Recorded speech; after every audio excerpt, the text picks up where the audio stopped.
दिल्लीच्या हल्ल्यामागे मोठं षडयंत्र, जबाबदार असलेल्यांना सोडणार नाही. भूतानमधून पंतप्रधान मोदींचा इशारा. यंत्रणांना योग्य त्या सूचना दिल्याचीही मोदींची माहिती. दिल्ली स्फोटामधल्या मृतांचा आकडा वाढला. आतापर्यंत 12 जणांचा मृत्यू झाल्याची दिल्ली पोलिसांची माहिती. तर 20 पेक्षा अधिक जण जखमी, एक संशयित ताब्यात. दिल्ली स्फोटामध्ये जैश-ए-मोहम्मदचा हात असल्याचा संशय बळावला. ताब्यात घेतलेला डॉक्टर उमर हा जैश मॉड्यूलशी संबंधित. फरीदाबादच्या छाप्यानंतर होता अन्यत्र मोठ्या स्फोटांचा प्रयत्न.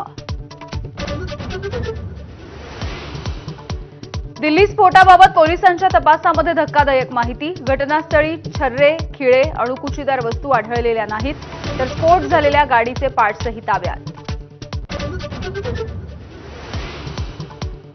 केंद्रीय गृहमंत्री अमित शहांच्या निवासस्थानी 1.5 तास चालली उच्चस्तरीय बैठक. सर्व महत्त्वाचे अधिकारी बैठकीला उपस्थित. हल्ल्याच्या घटनेनंतर सरकार अलर्ट मोडवर. स्फोटासाठी वापरलेल्या I-20 कारचा मार्ग उघड. दिल्ली, हरियाणा, बदरपूर या सीमेवरून कारची दिल्लीमध्ये एंट्री. कारमध्ये बसलेल्या संशयिताचा फोटो यंत्रणांच्या हाती. दिल्लीमधल्या स्फोटानंतर मुंबईसह महाराष्ट्रामध्ये हाय अलर्ट. CSMT स्थानकासह राज्यामधल्या महत्त्वाच्या ठिकाणी पोलीस बंदोबस्तामध्ये वाढ.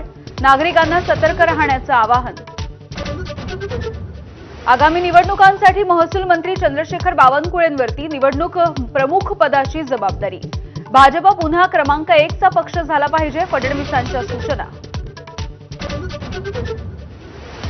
निवडणुका मित्रपक्ष म्हणून एकत्र लढण्याबाबत प्रयत्न सुरू. महाविकास आघाडीच्या पत्रकार परिषदेमध्ये काँग्रेसचे प्रदेशाध्यक्ष हर्षवर्धन सपकाळ यांची माहिती.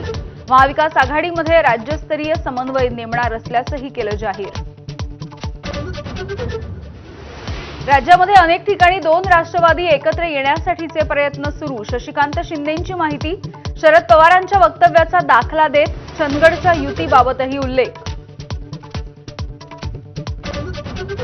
बिहार विधानसभा निवडणुकीच्या दुसऱ्या आणि अखेरच्या टप्प्यासाठी मतदान सुरू. सकाळी 11 वाजेपर्यंत 31.04% मतदान. 14 नोव्हेंबरला मतमोजणी.